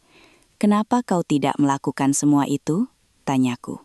"Karena Riana bilang akan lebih baik seperti ini, bahwa Kirana butuh kemandirian. Dan aku setuju, karena itu lebih mudah bagiku, karena aku seorang pengecut. Aku menatap putraku yang berusia 35 tahun, dan aku melihat seorang remaja yang ketakutan, dan aku merasa kasihan padanya sejenak. Lalu aku teringat suara Kirana pada pukul 2 pagi, dan rasa kasihan itu hilang. Mengasihi diri sendiri bukanlah penyesalan, kataku. Kau tidak merasa kasihan pada Kirana sekarang. Kau merasa kasihan pada dirimu sendiri, karena ayahmu datang dan merusak liburanmu. Kau adalah seorang ayah. Kau menandatangani dokumen. Kau mengambil tanggung jawab atas makhluk hidup, dan kau mengkhianati tanggung jawab itu." Dia memejamkan mata. Setetes air mata mengalir di pipinya. "Apa yang harus kulakukan?" "Ayah, kau harus memutuskan. Entah kau menjadi ayah sejati bagi Kirana, bukan hanya di atas kertas, atau kau biarkan dia datang kepadaku. Menunggu sampai dia berusia 18 tahun adalah hukuman mati bagi seorang anak. 10 tahun dalam keluarga yang tidak mencintaimu lebih buruk daripada panti asuhan. Setidaknya di sana mereka tidak berpura-pura." Gilang terdiam lama. Di luar semakin gelap. Senja selatan datang dengan cepat, seperti tirai yang diturunkan. Di bawah, program hiburan malam dimulai tawa anak-anak, musik, suara pembawa acara, kehidupan resor yang riang, dan di kamar kecil ini, nasib seorang gadis berusia 8 tahun sedang ditentukan, yang memeluk boneka beruang bernama Pak Kumis, dan menunggu seseorang mengatakan kepadanya, "Kau dibutuhkan." "Aku akan bicara dengan Riana," kata Gilang akhirnya. "Besok pagi?" "Tidak," kataku. "Sekarang." Dia menatapku, dan sesuatu yang baru berkilat di matanya. Bukan rasa malu, bukan ketakutan, tetapi sesuatu yang mirip dengan tekad, lemah, goyah, tetapi tetap tekad. Dia bangkit. "Baiklah, sekarang aku menunggu selama 1,5 jam." Aku duduk di kursi, minum air dari minibar, dan menatap langit-langit. Aku memikirkan Lestari tentang apa yang akan dikatakannya. Lestari adalah wanita yang lembut, tetapi jika menyangkut anak-anak, dia menjadi keras seperti besi. Dia tidak akan menunggu 2 tahun. Dia tidak akan diam. Aku merindukannya. Sangat merindukannya hingga tulang rusukku sakit. Aku melihat ponselku. Ada sebuah foto di layar kunci. Lestari, Gilang berseragam sekolah, aku berjas. Tahun 1996. Kami tersenyum. Kami adalah sebuah keluarga. Aku teringat kata-kata Lestari kepadaku sesaat sebelum dia sakit. "Mas, Gilang kita anak yang baik, tapi lemah. Dia butuh seseorang di sampingnya yang akan membuat keputusan untuknya. Pastikan orang itu baik." Aku mengabaikannya saat itu dan berkata, dia sudah dewasa, dia akan mengatasinya sendiri. Tapi dia tidak. Gilang kembali pukul 10:30. Wajahnya pucat, lelah, tampak 10 tahun lebih tua dalam 3 jam. Dia duduk di tempat tidur dan menjatuhkan tangannya di antara lututnya. Riana setuju, katanya lesu. Dia bahkan tidak membantah. Dia bilang, akhirnya. Dia bilang, akhirnya. Seolah-olah dia telah menunggu ini, seolah-olah Kirana adalah beban yang tidak sabar ingin dilepaskannya. Aku mengangguk, aku tidak terkejut. Dan, kemudian kau tahu apa yang dia katakan?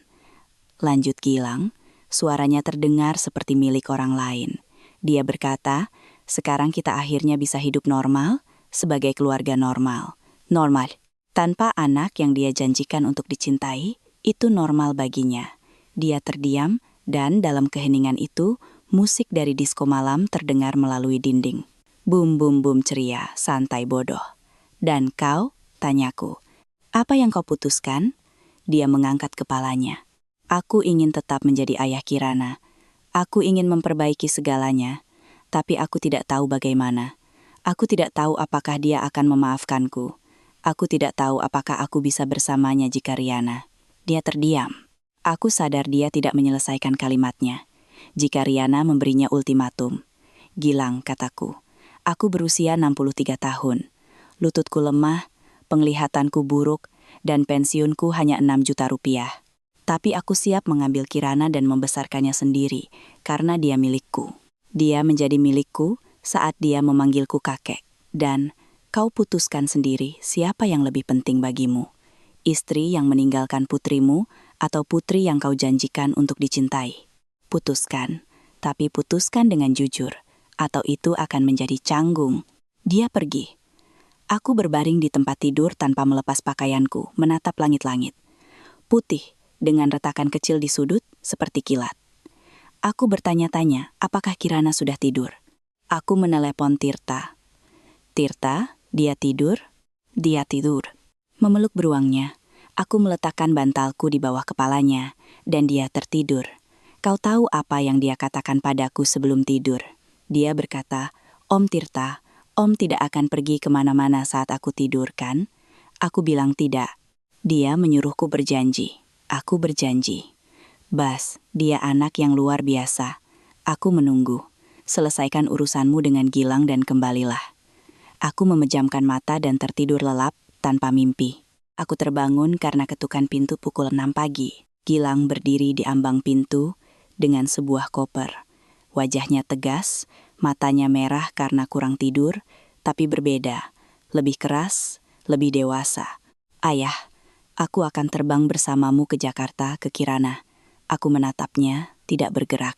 Dan Riana tinggal bersama Bima. Dia bilang pagi ini bahwa jika aku memilih Kirana, aku tidak perlu kembali. Aku memilih Kirana. Suaranya bergetar pada kata terakhir. Bukan karena takut, tapi karena sakit. Rasa sakit seorang pria yang, untuk pertama kalinya dalam hidupnya, telah membuat pilihan yang benar dan harus membayarnya. Dia bilang, kau membuat kesalahan terbesar dalam hidupmu, tambahnya. Dan aku berpikir, tidak, aku sudah membuat kesalahan terbesarku saat meninggalkan Kirana sendirian. Segala sesuatu yang lain hanyalah upaya untuk memperbaikinya. Aku diam-diam memeluknya. Untuk pertama kalinya dalam bertahun-tahun, aku memeluknya dengan sungguh-sungguh, seperti saat aku memeluknya di masa kecil, setiap kali dia berlari dengan lutut lecet. Dia menyandarkan wajahnya di bahuku, dan aku merasakan bahunya bergetar. Kami berdiri di sana untuk waktu yang lama, dua pria di ambang pintu kamar hotel bintang 5 yang murah di belahan dunia lain pada pukul 6 pagi dalam keheningan. Dan keheningan itu lebih berarti daripada kata-kata apapun. Kami lepas landas pukul 10. Di pesawat, Gilang menatap keluar jendela dan tidak mengatakan apa-apa. Di suatu tempat di atas Laut Jawa, dia menoleh padaku dan bertanya, Ayah, apakah Kirana tahu aku akan datang? Tidak, dia akan tahu saat melihatmu. Dia mengangguk dan kembali diam. Terlihat jelas di wajahnya bahwa dia takut. Bukan takut padaku, bukan takut pada dinas sosial. Dia takut menatap mata Kirana. Mata coklat besar itu, dengan kewaspadaan hewan yang diburu. Dia takut melihat di mata itu apa yang pantas dia dapatkan. Penolakan. 1 jam kemudian, dia menoleh lagi. Ayah, Menurut ayah, apakah dia akan pernah memaafkanku? Aku berhenti sejenak. Aku tidak tahu, Gilang. Anak-anak memaafkan lebih baik daripada orang dewasa, tapi mereka tidak lupa. Mungkin dia akan memaafkan, tapi dia akan ingat. Dia akan ingat saat dia berdiri di lorong, mendengarkan lift yang membawa keluarganya pergi. Dia akan ingat keheningan di apartemen yang kosong. Dia akan ingat roti dan mentega itu. Dan setiap kali kau pergi, dia akan membeku sesaat, setengah detik, dan berpikir, bagaimana jika ini terjadi lagi?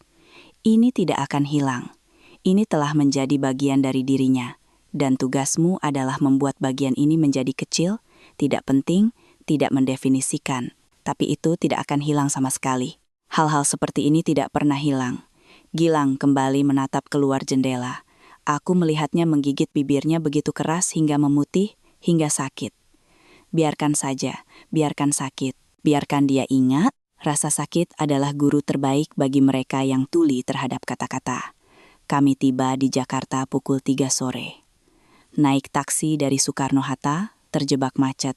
Gilang mengetukkan jari-jarinya di lutut dengan gugup, dan aku meletakkan tanganku di lengannya untuk menghentikannya. Dia menatapku dan menghela napas. Terima kasih, Ayah. Apartemen Tirta, sebuah apartemen kecil satu kamar di kawasan Tebet, buku-buku menumpuk hingga ke langit-langit, bau kopi yang baru diseduh. Tirta membuka pintu, seorang pria besar berjanggut mengenakan celana olahraga. Di belakangnya, di sofa duduk Kirana, dia sedang menggambar dengan cat air yang sama yang pernah kubawakan untuknya. Pak Kumis terbaring di sebelahnya, sudah usang, dengan mata kancing, salah satunya hanya menempel pada seutas benang. Kirana mengangkat kepalanya, melihatku, dan wajahnya bersinar. Kakek, dia menjatuhkan kuasnya dan berlari ke arahku. Aku menangkapnya, ringan dan hangat, berbau cat air dan sampo apel.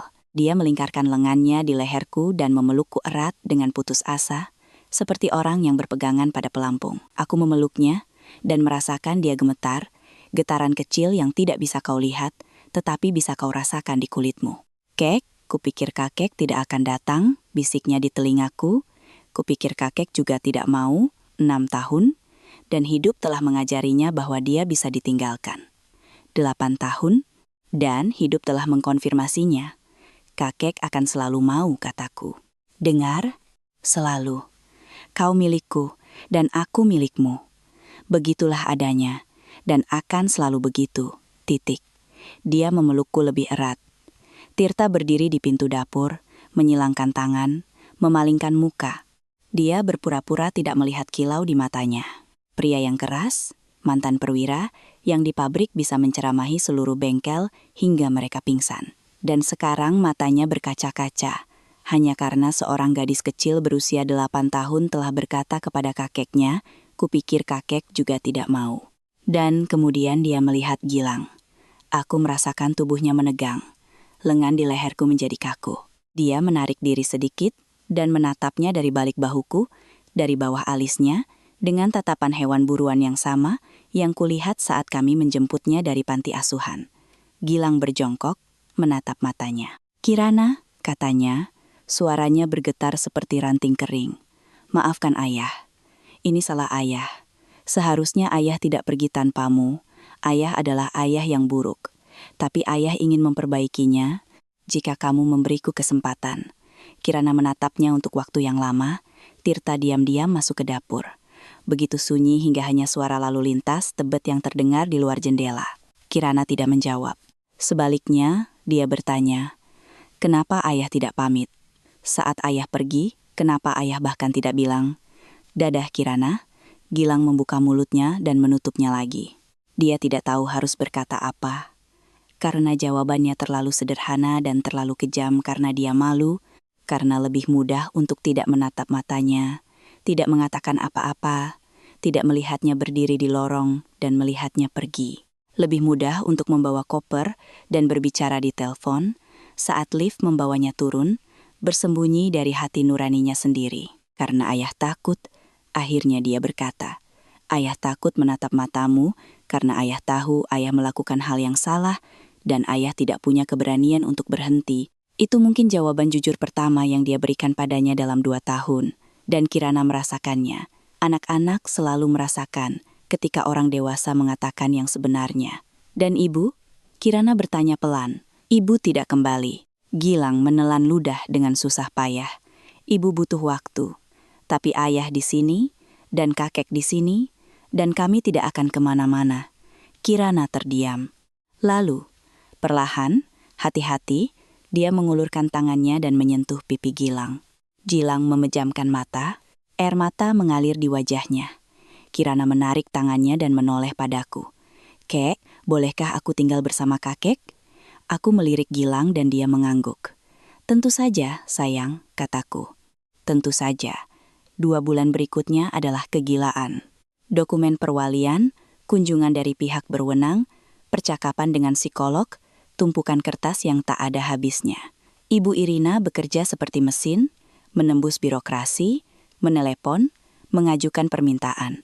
Suatu kali, aku berada di kantornya saat dia berbicara di telepon dengan seorang pejabat perwalian. Ibu Marina, jika saya mengerti dengan benar, anak itu ditinggalkan tanpa pengawasan untuk waktu yang tidak ditentukan saat orang tua angkatnya berada di luar negeri.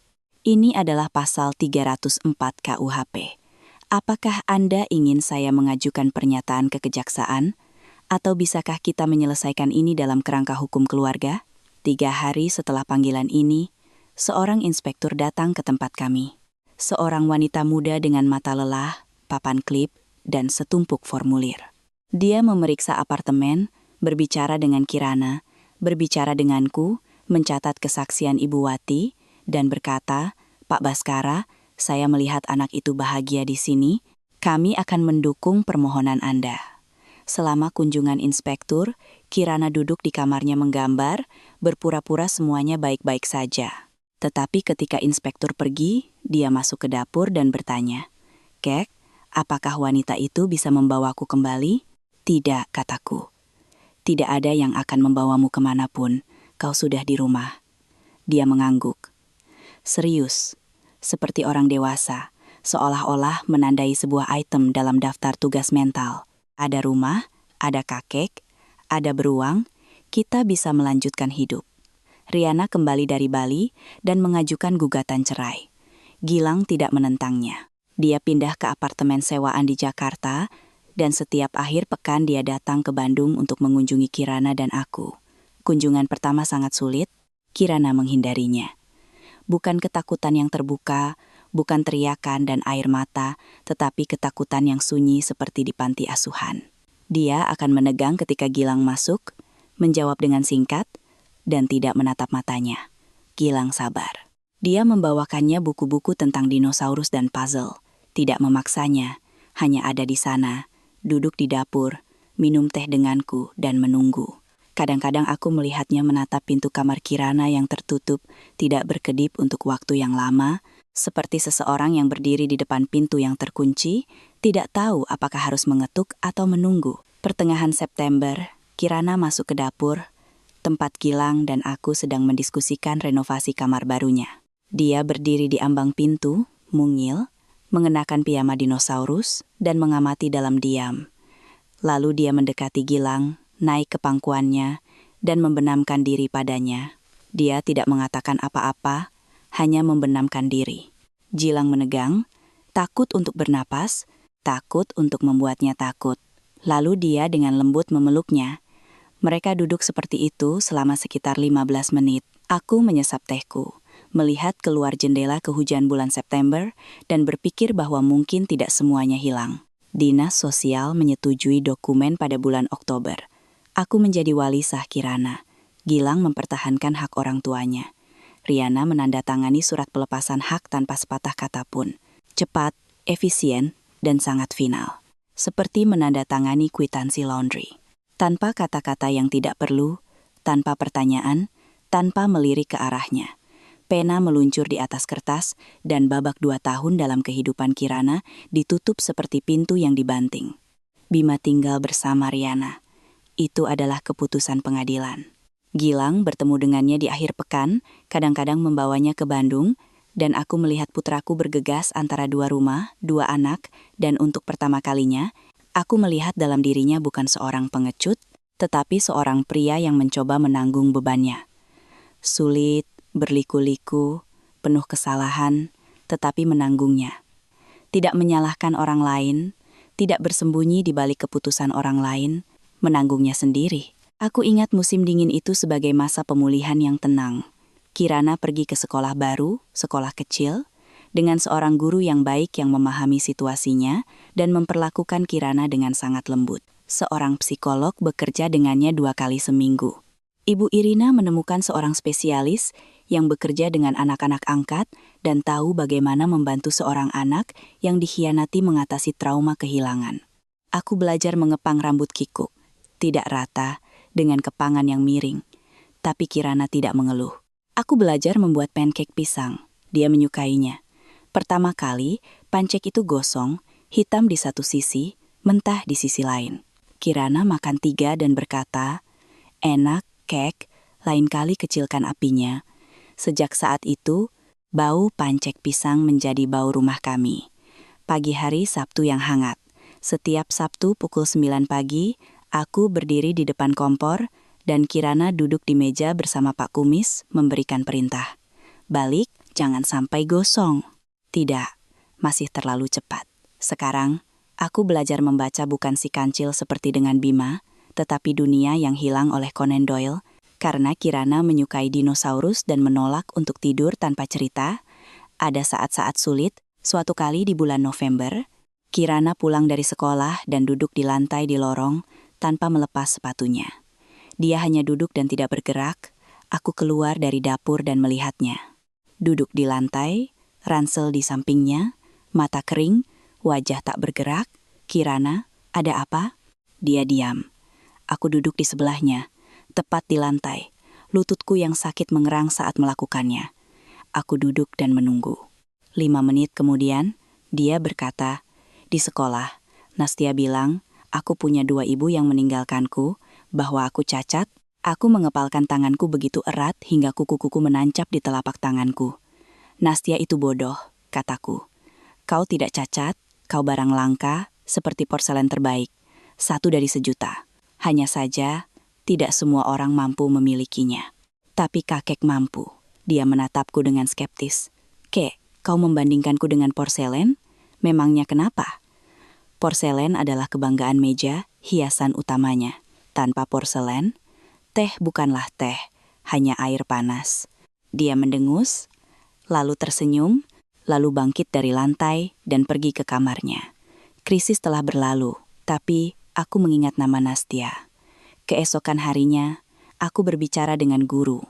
Guru berbicara dengan Ibu Nastia. Nastia tidak mengatakan apa-apa lagi. Kamarnya tidak kecil, sama sekali tidak. Itu adalah bekas ruang kerja Lestari yang telah kurenovasi. Wallpaper baru berwarna hijau dengan siluet pakis, karena Kirana bilang dinosaurus hidup di antara pakis. Meja di dekat jendela, rak buku, lampu, dan Pak Kumis di kepala tempat tidur, seperti biasa. Aku menjahit kembali kancing matanya dengan benang ganda. Kirana memeriksanya, menariknya, tahan, dan tersenyum. "Terima kasih, kakek." 2 kata itu diucapkan dengan senyuman. Lebih berharga daripada semua bintang 5, semua kolam renang, dan semua mojito di dunia. Sebuah jaket kuning bertelinga kucing tergantung di gantungan di lorong. Jaket yang sama dari mal itu. Ukurannya sudah kekecilan untuk Kirana, tapi dia tidak membiarkanku menurunkannya. "Ini hadiah pertama kakek untukku. Aku tidak akan pernah membuangnya, dan aku sadar bahwa baginya, jaket ini bukan sekadar pakaian. Itu adalah bukti. Bukti bahwa seseorang telah melihat apa yang diinginkannya dan memberikannya begitu saja, tanpa syarat, tanpa perlu pantas mendapatkannya." Musim semi itu, Riana menelepon untuk pertama kalinya dalam 6 bulan. Suaranya datar dan tanpa emosi. Dia datang ke Bandung seminggu kemudian, mengenakan mantel sederhana. Kami duduk di dapur, aku menuangkan teh untuknya, dan dia memegang cangkir itu dengan kedua tangan, diam untuk waktu yang lama. Aku perhatikan dia kehilangan berat badan. Tulang pipinya menjadi lebih menonjol. Ada lingkaran hitam di bawah matanya, dan ada sesuatu dalam dirinya yang menunjukkan bahwa cahaya redup telah padam. Cangkangnya masih ada, tetapi cahaya di dalamnya telah mati. "Aku tahu kau membenciku. Akhirnya dia berkata, "Dan kau benar, aku adalah ibu yang mengerikan bagi Kirana." "Tidak, aku sama sekali bukan ibunya. Aku hanyalah seorang manajer. Aku memberinya makan, pakaian, membawanya ke dokter, tapi aku tidak mencintainya. Dan aku tahu itu. Aku marah pada diriku sendiri karena tidak bisa mencintainya, dan aku melampiaskannya padanya. Aku tidak meminta pengampunan, tapi aku ingin kau tahu bahwa aku senang Kirana bersamamu." Aku diam. Dia juga diam. Lalu dia menambahkan, menatap cangkirnya. "Kau tahu, yang paling lucu adalah, setelah kau datang ke hotel, aku tidak bisa tidur selama 3 malam. Aku berbaring di sana dan berpikir, bagaimana jika sesuatu terjadi pada Kirana saat kita pergi? Kebakaran, penyakit, orang asing di apartemen?" Aku memikirkannya, dan aku mulai panik. Bukan karena cinta padanya, tapi karena takut bahwa aku bisa menjadi bukan hanya ibu yang buruk, tapi seorang pembunuh. Karena kelalaian, karena ketidakpedulian. Dan ketakutan ini, itu lebih banyak memberitahuku tentang diriku daripada semua kursus pengasuhan anak itu. Aku tidak takut untuknya, aku takut untuk diriku sendiri. Dan mungkin, itulah jawaban utama untuk pertanyaan, mengapa semuanya tidak berhasil bagiku. Dia menghabiskan tehnya dan pergi. Aku berdiri di lorong, mendengarkan ketukan tumitnya di tangga. Suara itu semakin kecil dan semakin kecil sampai pintu depan ditutup. Aku tidak memaafkannya, tetapi aku berhenti membencinya ketika aku melihat di matanya bukan kemarahan, bukan ketidakpedulian, tetapi kekosongan. Kekosongan seseorang yang tahu dia telah merusak sesuatu yang penting dan tidak bisa memperbaikinya. Aku kembali ke dapur, mengambil cangkir, mencucinya, dan meletakkannya di rak pengering. Kemudian aku duduk di meja dan duduk di sana untuk waktu yang lama, menatap kursi kosong, tempat Riana baru saja duduk. Aneh. Aku membencinya selama 6 bulan, lalu merasa kasihan padanya selama 10 menit. Tapi 10 menit itu lebih sulit daripada 6 bulan kebencian. Malam itu, Kirana bertanya, "Kek, kenapa Tante Riana datang?" Aku tidak berbohong. Dia datang untuk pamit, kataku, dan untuk meminta maaf. Kirana mengangguk dengan tenang, tanpa emosi, seolah-olah berbicara tentang cuaca. Lalu dia bertanya, apakah dia menangis? Tidak, tapi dia sedih. Kirana terdiam. Dulu aku juga sedih, sekarang tidak lagi. Dia berbalik dan pergi ke kamarnya. Sesaat kemudian, sebuah suara datang dari sana. "Pak Kumis, dengar, Tante Riana datang." "Tidak, bukan untuk kita, hanya begitu saja. Jangan khawatir, kita tidak akan kemana-mana." Aku berdiri di lorong dan mendengarkan seorang anak berusia 8 tahun menghibur boneka beruang. Dan aku berpikir, itulah inti ceritanya. Seorang anak yang ditinggalkan menghibur mainan karena tidak ada orang lain yang bisa dihibur. Dan mainan itu adalah satu-satunya makhluk di dunia yang tidak pernah pergi, tidak pernah diusir, tidak pernah berkata, "Kau tidak pantas mendapatkannya." Pak Kumis selalu ada di sana, dengan mata kancingnya, hidungnya yang usang, dan cakarnya yang benangnya mencuat. Untuk itu saja, dia pantas mendapatkan medali. 1 tahun berlalu. Kirana tumbuh lebih tinggi, memanjang, menjadi lebih kurus, mulai menguncir rambutnya, dan mulai menggambar tidak hanya dinosaurus, tetapi juga manusia. Dia menerima sertifikat untuk gambar terbaik di pameran sekolah. Dia menggambar sebuah rumah dengan atap biru, seorang lelaki tua dengan kumis abu-abu, dan boneka beruang di teras. Guru bertanya, "Apakah ini keluargamu?" Kirana mengangguk, "Ini kakek, dan ini Pak Kumis. Mereka keluargaku." Guru menceritakannya kepadaku kemudian, dan aku masuk ke kamar mandi, menutup pintu, berdiri di sana dengan dahi menempel pada ubin dingin, bernapas perlahan, dalam-dalam, mencoba menelan benjolan di tenggorokanku. Itu adalah 2 kata. 2 kata terpenting yang bisa didengar oleh seseorang yang telah kehilangan hampir semua orang. Aku berdiri di sana selama sekitar 3 menit sampai aku mendengar ketukan di pintu. "Kek, kakek baik-baik saja? Kakek sakit?" tanya Kirana dari balik pintu. "Tidak apa-apa sayang," kataku, menyeka wajahku dengan handuk. Kakek hanya mencuci tangan. Dia tidak percaya padaku. Aku bisa melihatnya di matanya, tapi dia tidak bertanya lebih lanjut. Anak-anak berusia 8 tahun yang telah melalui banyak hal tahu bagaimana membiarkan orang dewasa memiliki kelemahan mereka. Mereka tahu bahwa terkadang orang perlu waktu sendirian. Mereka memahami ini lebih baik daripada kebanyakan orang dewasa. Gilang datang setiap minggu, secara bertahap, sangat perlahan. Seperti tanah yang mencair setelah musim dingin yang panjang, Kirana menerimanya kembali. Tidak seperti sebelumnya, tidak tanpa syarat, tidak dengan kepercayaan yang dia miliki sebelum pengkhianatan, tetapi dia menerimanya. Mereka pergi ke taman bersama, ke bioskop, ke museum paleontologi. Kirana membawanya berkeliling aula, menunjukkan kerangka Tyrannosaurus dan Trilobita, dan menjelaskan perbedaan antara periode Jurassic dan Cretaceous dengan keseriusan seorang profesor.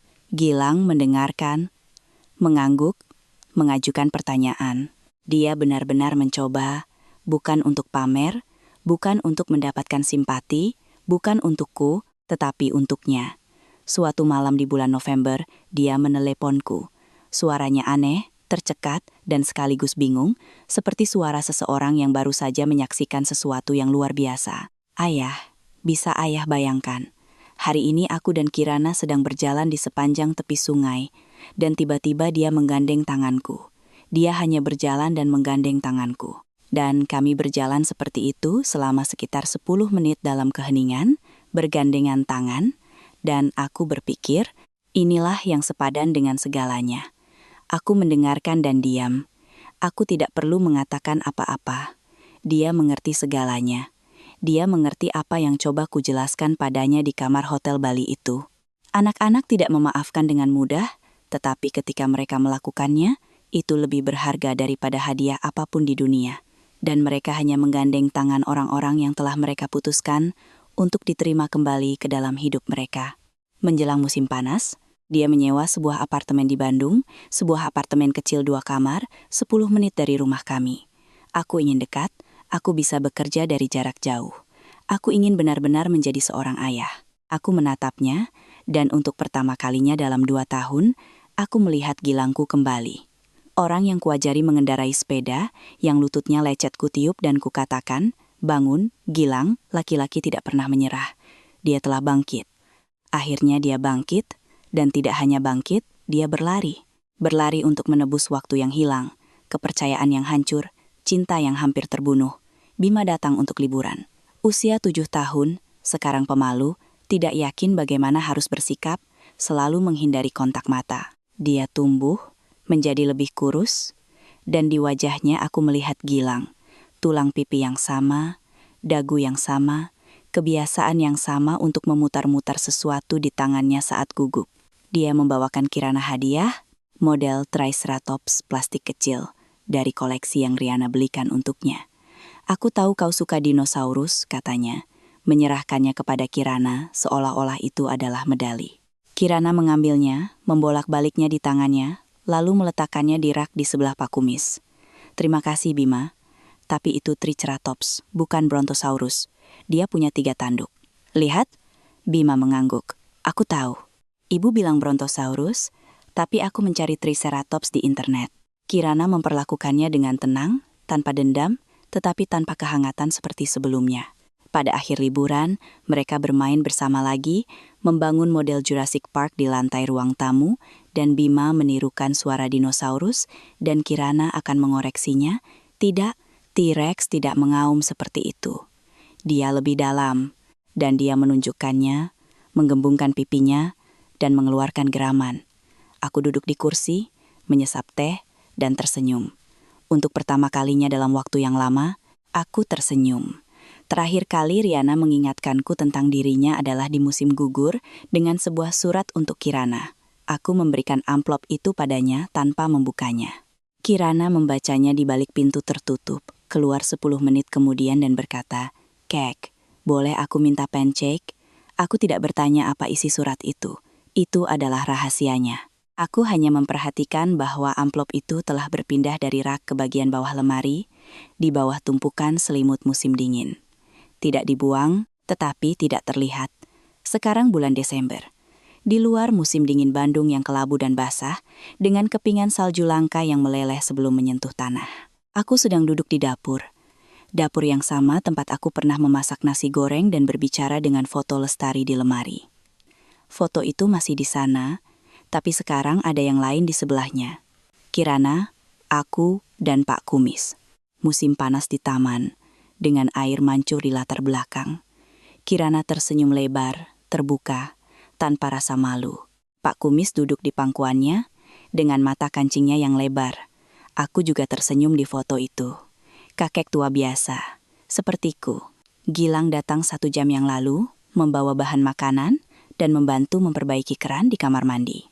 Kirana menunjukkan gambar baru kepada Gilang, seekor Stegosaurus di dekat gunung berapi. Gilang berkata, luar biasa. Dan Kirana memberinya senyuman kecil, hati-hati, tapi tulus. Kemudian dia pergi ke kamarnya untuk mengerjakan pekerjaan rumah. Gilang menghabiskan tehnya, mengenakan jaketnya, dan berdiri di ambang pintu. Ayah, terima kasih untuk semuanya, untuk Kirana, karena terbang ke sana saat itu, karena tidak membiarkanku.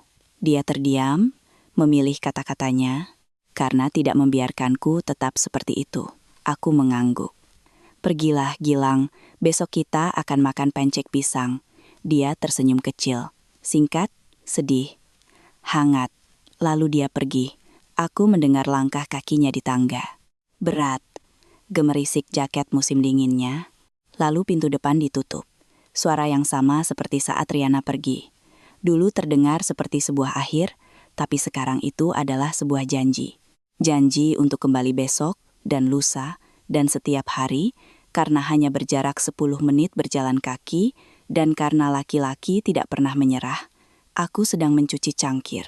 Di balik dinding, Kirana sedang berbicara dengan Pak Kumis. Pelan, serius, seolah-olah dia adalah lawan bicara yang nyata. Aku mendengarkan dan mengerti. Pak Kumis, kau tahu Stegosaurus sebesar bus, dan otaknya hanya sebesar kacang kenari? Bisa kau bayangkan, bus dengan otak kenari, seperti beberapa orang dewasa. Aku menjatuhkan cangkir ke wastafel dan tertawa kecil agar dia tidak mendengar. Usia 8 tahun. Selera humor yang tajam. Itu dari Lestari. Sifat sarkastiknya adalah perpaduan yang aneh untuk seorang gadis yang tidak memiliki setetes pun darah kami, tetapi memiliki sesuatu yang lebih penting. Dia memiliki cinta kami. Dan ternyata, cinta tidak diturunkan melalui gen, tetapi melalui pancake pisang, melalui beruang dengan mata yang dijahit, melalui jaket kuning bertelinga kucing, dan melalui panggilan telepon larut malam yang selalu dijawab, kapan saja, tanpa syarat. Lestari menatap dari foto di lemari. Apakah aku membayangkannya, atau sudut bibirnya sedikit terangkat, seolah-olah dia juga mendengar, seolah-olah dia juga tersenyum. Aku meletakkan cangkir di rak pengering dan mematikan lampu di dapur. Rumah itu sunyi. Keheningan yang sama yang dulu membuatku takut, kosong dan dingin, seperti ruangan yang tidak berpenghuni. Tapi sekarang berbeda. Hangat, hidup, dipenuhi dengan napas seorang anak di balik dinding, gumaman pelan, goresan pensil di atas kertas. Keheningan ini adalah milikku, dan itu tak ternilai harganya.